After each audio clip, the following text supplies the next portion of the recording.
Good morning, everyone. I'm Warid Ahmed, and I have with me Abdul Majid.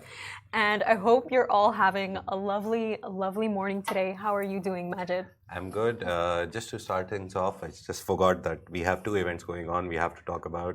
One is Global Freight Summit, Yeah. which is happening in Expo City today. Ryan Reynolds and Shah Rukh Khan are coming there. Also Sania Mirza. Yesterday it was a full pack house. Apart from that, there's a Dubai Future Foundation event that's happening at the Museum of the Future. Museum of Future. It already kicked off, so we'll be going there. So you can go to our social media, especially Instagram, and see what's happening on the stories. Yes, and for our first story today, so one of the world's favorite Brazilian stars, Neymar, has bought a Bugatti residence home with the real estate developer in the UAE, Binghatti. Yeah. Now, this is so exciting because it's showing that, Dubai's luxury market is becoming so important internationally. Now, the residence that he purchased, it's actually, it's a luxury residence, and the official signing ceremony was executed earlier in Dubai by Benghatti's chief sales officer, Abdullah Binghatti, and the company's top executives. Yeah. And the property is valued around $54 million, if I'm not wrong. That's insane. That's 200 million dirhams nearly. And also, Neymar recently also came. He was roaming around with Binghatti, and I guess he came to look at the house. They didn't reveal it then, but they also met in Riyadh. Neymar plays in the Saudi Pro League. He's injured nowadays. He's been out for 1 year. Recently, but he came back and then he got another injury and now he's out again.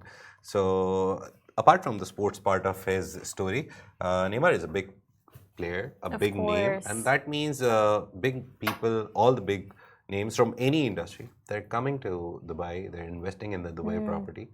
That shows that Dubai property is not a bubble, which everyone talks about. Dubai property is rising. And the way property will keep rising as far as we can see. Yeah, no, for sure. And by the way, just recently, Majid, there was a press release that published that by the end of this year, the UAE is forecasted to receive 6,700 millionaires. Yeah. And that's the reason why a lot of them are investing in these luxury homes, because the demand, even just the demand in general for ready luxury homes, it's so high. The press release also showed that there was this one villa, forgot where it was, but I'm pretty sure it was in Dubai. Imagine, over the course of 2 years, to rent it, you needed 8.5 million dirhams. These numbers are so crazy. But just in general, just on the topic of Neymar in general,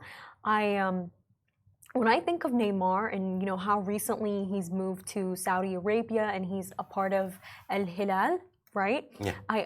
I look at it like this, all these football players, Majid, the way that they've all moved to Saudi Arabia with Ronaldo starting the domino effect with Al Nassr, then you have Benzema in Al Ittihad, and now you have Neymar in Hilal.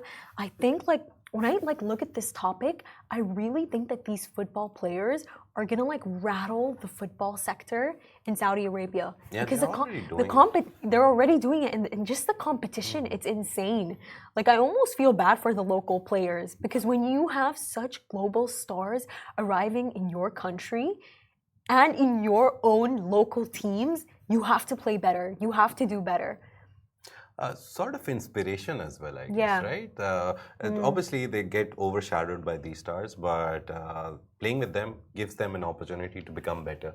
For you sure. play with Ronaldo, you see his work ethic, and you'll be like, okay, good idea, good person to follow, and live in flesh in front of me, in the gym with me. So they're good people to take inspiration from as well. And yes, Australian League, the Saudi Pro League is doing good. The numbers say so. Stadiums are now starting to get filled in the last couple of years. People come to watch Ronaldo, Benzema, all the names that you took. They're all coming and they're watching the stars. And soon we'll see that eventually people will come not for the big global stars, for Saudi stars as well. And that has started happening. Saudi players are going here and there. They're getting contracts in other leagues.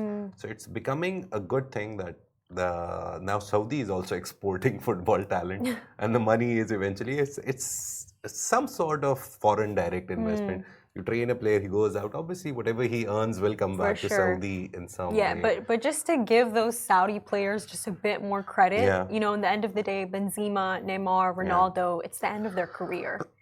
Yes. You know, them moving to Saudi Arabia, that is, you know, a sign of that, like a very big sign. This is the end of their career. So, you know, they're going to move somewhere else where that expertise, you know, although it's old now, that expertise, it can still be used to, you know, be a part of the larger plan of diversifying Saudi Arabia. You know, just to give them credit, because these players, you know, they have had their time, they have had their prime time. And for our second topic today, rent prices in Ras Al Khaimah they've gone up, and essentially, homeowners reported to the national news that their property prices for homes that they originally bought like 2 years ago, they went up from $200,000 to $700,000. Now, I know you're asking, why is this happening? What's driving this up? It's very clear. It's a very simple answer. The Marjan Island, where they're developing a wind resort, and it has a casino. It's the first gaming area where you will be able to do gaming. Gaming is the official term being used by the regulatory body, which is regulating all of this, and the UAE regulatory body. So gaming wise, it's going to attract everyone, and the biggest, I think, like people who will get attracted and come will be foreigners, because we remember the report that they published about Win Marjan Island.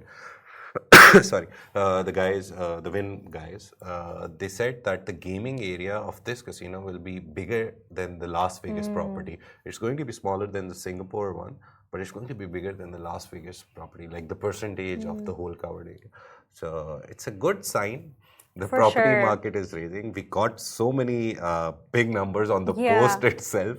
There's like so many shares, and all the stories that we saw, mostly the property people, they were sharing the news that, oh, come, let's invest. I can help you invest. So yeah, Ras Al Khaimah is booming, to be honest.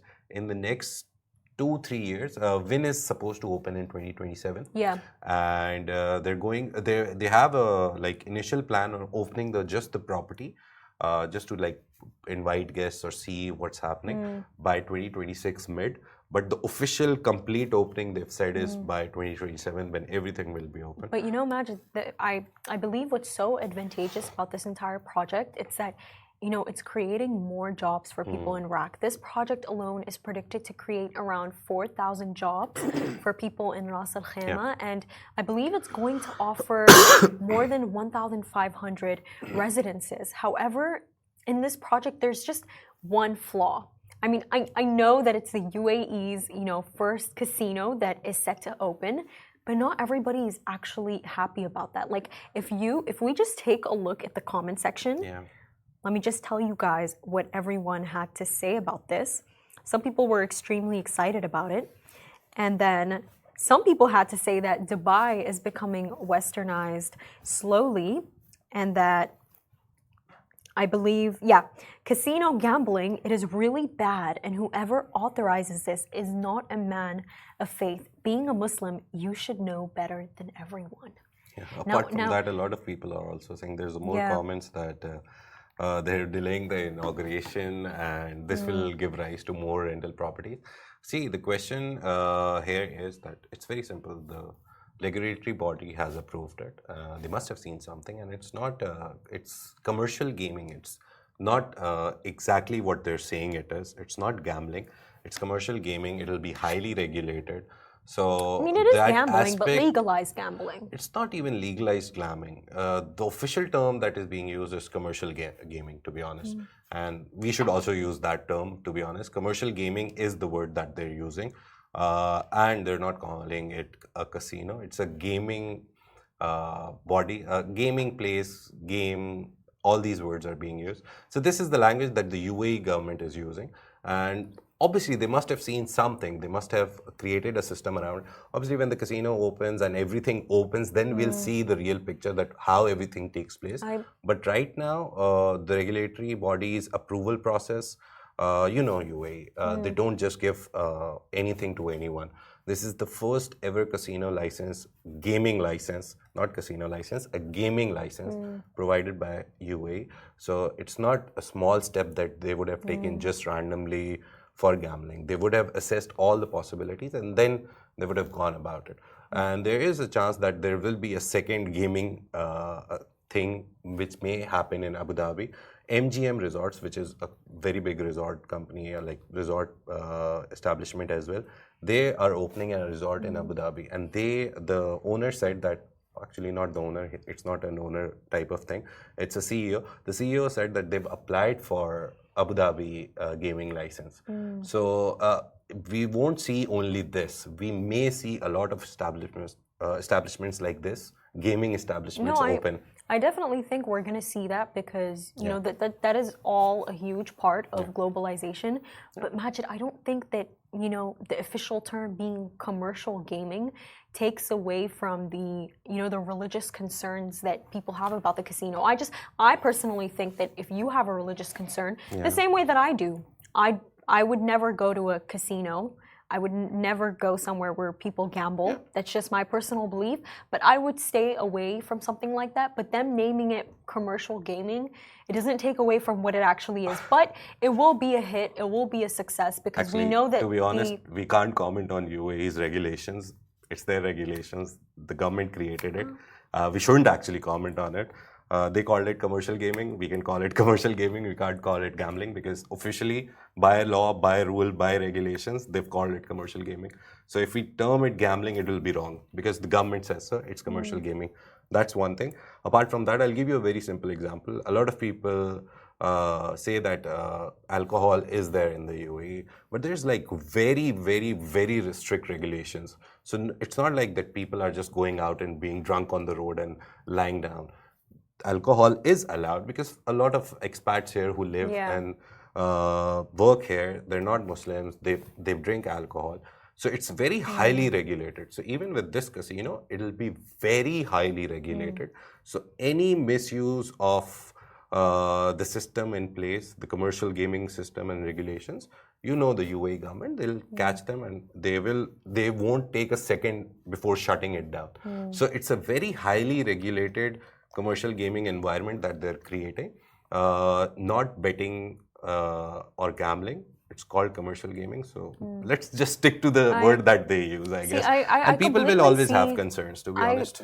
I see what you mean. And I think their concerns, they're completely justifiable. But their concerns will not take away. They're justifiable, but they won't take away from the fact that, Dubai, like just my point of that the diversity pool here is so large. And that, commercial gaming resorts like this, they provide for every kind of individual that lives in the UAE. And that's, I guess, the beauty in it all. Because in the end of the day that, even if you're like a religious person, I'm a Muslim, Majid, every single road in the UAE, I find a masjid. There is a masjid built in every single road. If I want to pray, by the way, I'll be out with my friends and suddenly I'm like, I need to pray. I'm not even joking, Majid. I look to the right or I look to the left and there's a masjid.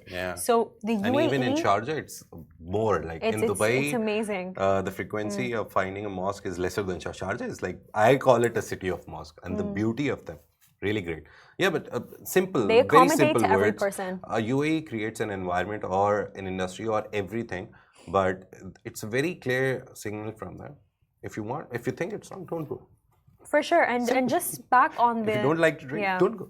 If you don't like to do commercial gaming, don't go. I agree with you. It's just for people who actually don't believe that it's wrong, and alcohol is not wrong for people who drink it. In their religion, they're allowed maybe. So it's just that they put something in place, they highly regulate it, and then it's the will of the people. So if someone thinks it's wrong, don't go. You're right about that. Simplest and just, of explanations. Back on the topic of Ras Al Khaimah, just very recently, Expat Insider 2024 survey by Internations actually released that Ras Al Khaimah ranked as the world's best city for expats starting abroad.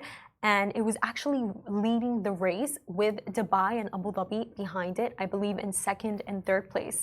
And just all of this in general, Majid, it's so beautiful to finally see Ras Al Khaimah, you know, receiving the credit and the value that it deserves. Like as a city, it's booming. And what this survey showed is that in Ras Al Khaimah, it's actually very easy for people to settle in. It's very easy for them to find a home, you know, accessibility. And a lot of the subjects of the survey also said that them not knowing Arabic did not hinder anything for them whatsoever. So just generally, we're seeing that Ras Al Khaimah, it's climbing up there. It's definitely getting up there. Yeah. And it's going to be very important. The ruler of Ras Al Khaimah is one of my favorite. Like all of the 7 are my favorite. Yeah, but I've heard him speak a lot of times, like live in audience as well. So I love the person, His Highness Sheikh Saud bin Sakr Al Qasmi. I was just googling his full name so I can say it completely and properly. But he's a very nicely read person. Whenever I see him speak, he's speaking from the heart. I've sometimes often seen him without the paper. He would just come and speak. So he's very nicely well-read person. Where was this? Last year, AIM conference, the annual investment meeting in Abu Dhabi. That was like the first time I heard him live. And he's great. The idea of him creating Ras Al Khaimah into not only a RAK, we would have seen RAK ceramics on the road, right? So he just wants to move it away from that towards tourism. Obviously, diversification is also important for Ras Al Khaimah. They can't sit on their minerals and all that. So for them, it's tourism, and RAK resorts are the greatest. I went to one recently, and I had the view of the Wynn Casino right in front of me, and they were working day and night. Yeah, in the night you see the Wynn whole project, and it's majestic, to be honest. In the night, the lights and everything, and they're working 24/7. So they will complete it by time, and Ras Al Khaimah obviously is bearing fruit of this development. Rents had to rise, the property prices had to rise. Of course. The closer you are to the property, this property, the more, right? I guess if you buy it for 1 million right now, after the casino and the whole resort is open, and it's not just Wynn Resort, a lot of other places will eventually open. And Marjan Island is really beautiful, so it's the perfect place. I think the smartest people in Ras Al Khaimah are the ones who bought a home 2 to 3 years ago. They are so smart, because imagine the value of your home increasing by $500,000. That is insane. That would make me extremely happy. We also hosted Mr. Kalpesh Kinariwala too. Yesterday, actually. And they're also developing like real estate a full mixed-use building, one central. And so that's also happening. So a lot of people who are well established in Dubai, they have their projects here and are only Dubai based. They're choosing Ras Al Khaimah as the next destination, not Abu Dhabi or Sharjah. So that's happening as well. So good things coming for Ras Al Khaimah, to be honest. The Emirate has always been overshadowed by Dubai, Abu Dhabi, sometimes Sharjah as well. But you know what? But it's a good thing. I don't believe it being overshadowed is necessarily a bad thing. I love that places like Ajman and Ras Al Khaimah are hidden gems. And Fujairah. I love that so much, because like, you know, just recently my family went to Fujairah, Majid, and like on the Google map, it was saying that the road was going to be so busy. Like the road was going to be filled with people, and everyone was a bit irritated because it was like, this is holiday. We don't want the hustle and bustle. We don't want any of that energy. But imagine we arrived to the road, there were like 4 people. Imagine that. And I think that's what makes these cities so beautiful. You always need that hidden gem, that place you can just get away to, and I think that's what RAK represents to a lot of people, because even when I was doing just research on Ras Al Khaimah, a lot of its homeowners, they seem so connected with the greenery. Do you know what I mean? Like even their personalities, they seem so connected with the green side of RAK. And but me personally, Majid, when it comes to living somewhere, I like to, how do I explain this? I like to live in like a suburban area, but on the outskirts of the city. So I still like to be close to the city, not too far. What about you? Yeah, obviously. I'll prefer wherever the rent is cheap. I see the economics of it. Wherever the rent is cheaper and I get a good house, I will live there. The problem with these, that the suburban community that you're talking about, they're also getting expensive in Dubai. Because Yeah. everyone is moving out, right? The center has become so expensive, everyone is moving out, so those properties are rising. So we see a lot of people traveling from Sharjah, from Ajman, from Al Quwain, coming to Dubai and going to Abu Dhabi to work. So yeah, I guess one of the things that I see in the future which will help this is the Etihad Rail, which has to go through all the. So it might create an environment where people will start taking that because again, clear track, quickly reach your target place and all of that. Transportation is definitely a concern because, like, for example, where I live, imagine just recently, this summer, we got the RTA. It's Damak Hills. Just recently, we got the RTA. Damak Hills too, right? Yeah, Damak Hills too. Just recently, we got, and even the RTA bus stop, by the way, is a long walk from my home. It's a long, like, I don't like taking it simply because of, I know it's winter now, but it's still slightly hot. But I think a concern with definitely all of these projects that are upcoming, it's transportation. Because of course the RTA is so helpful, but nothing beats the metro. And I think that when everybody in Dubai can have access to the metro, the country, its people are going to be winning to like a next level. And finally, for our third topic today, we're going to be talking about how UAE-born Pure Harvest is on track for an IPO by 2028.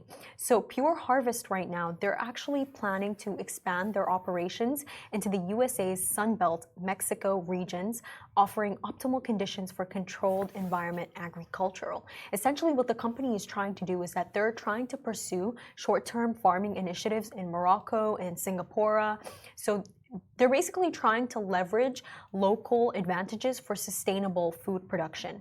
And their IPO, it's actually going to be a $100 million fundraising round. Now, just this entire topic completely, Pure Harvest, whenever, maybe call me emotional for that, Majid, but whenever I see anything that has to do with greenery, with food, with harvest, I get so emotional because to me that's ni'mah.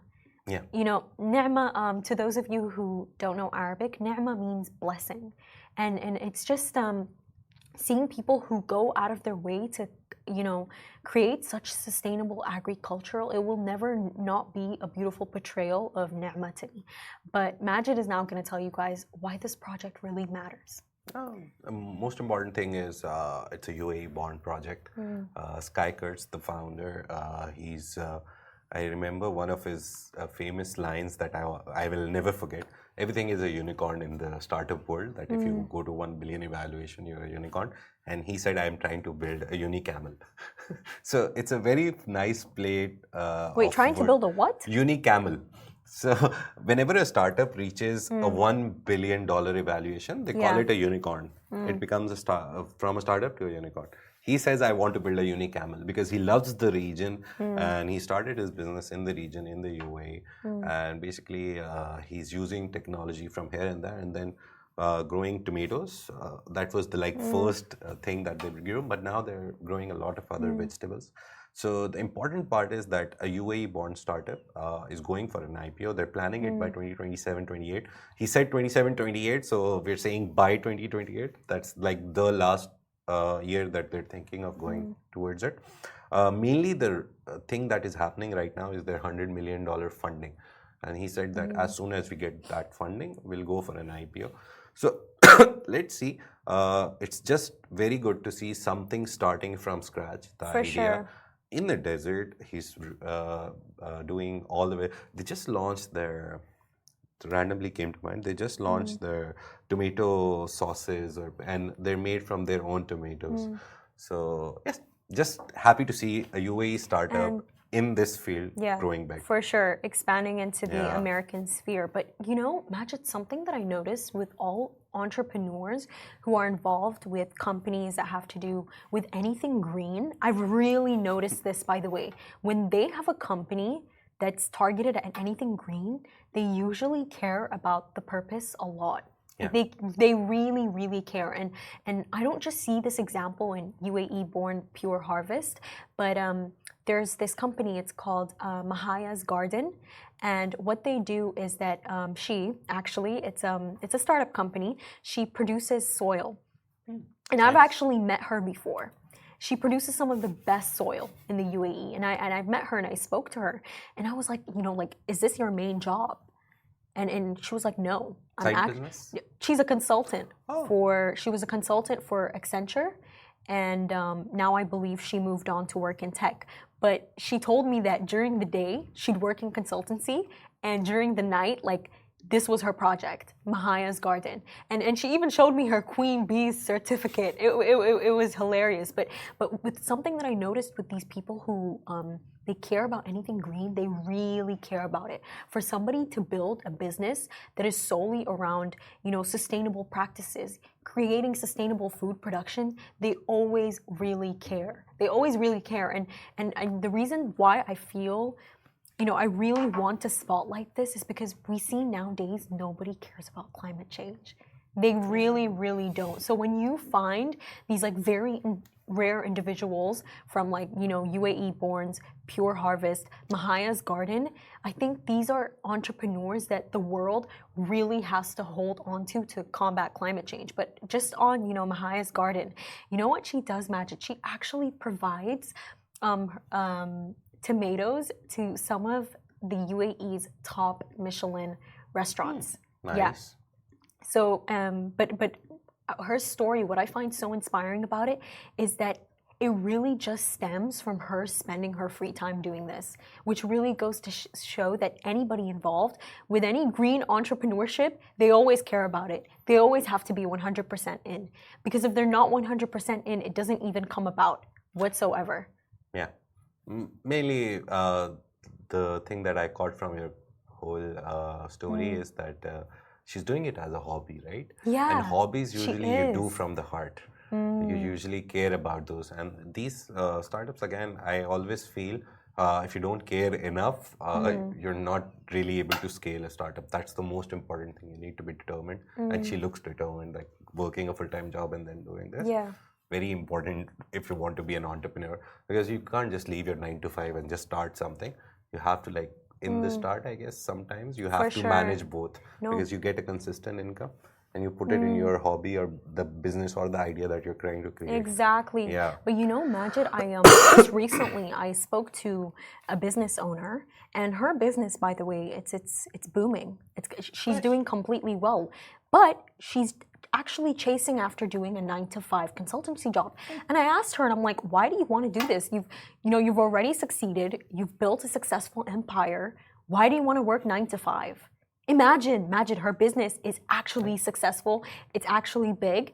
I won't reveal who she is, but she's chasing after a 9-to-5 job. And I asked her, I'm like, why are you doing this? Why? And she works 24/7, by the way. And you know what she told me?